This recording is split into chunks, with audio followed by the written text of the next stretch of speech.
Naxçıvandan Nepala uzanan şəfqət və xeyirxahlıq körpüsü. Nur xanımın dəstəyi ilə ərsəyə gələn 1192 saylı su quyusu bu torpaqlara can verdi. Uşaqların üzündə sonsuz bir təbəssüm yaratdı.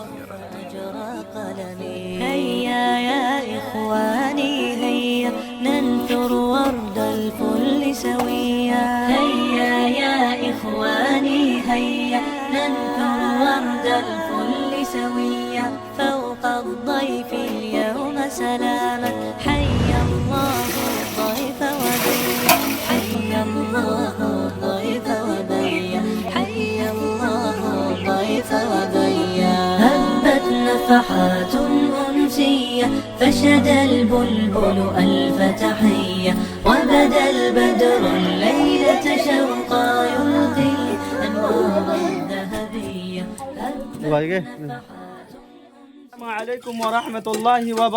Allah'ın salamı və rəhməti üzərinizə olsun.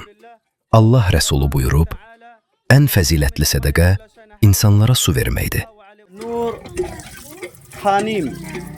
Uca Allahım, Nur xanımın dəstəyi ilə ərsəyə gələn bu xeyir layihəsini dərgahında ən gözəl şəkildə qəbul elə.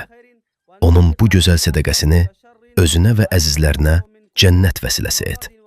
Ömrünə bərəkət ver və onları hər bir bəladan qoru.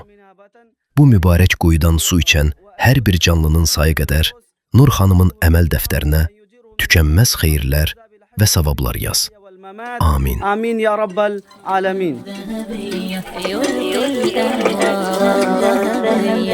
Şükran ya ashabel himami dumtum dawman fawqal qimami lemma attartum meclisana هجى الشعر فأجرى قلمي شكرا يا أصحاب الهمم دمتم دوما فوق القمم لما عطرتم مجلسنا هجى الشعر فأجرى قلمي هيا يا إخواني هيا ننحبي يا محمد يا شفيعي حين نحشى وكفانا القول فخرا نحن من أمتي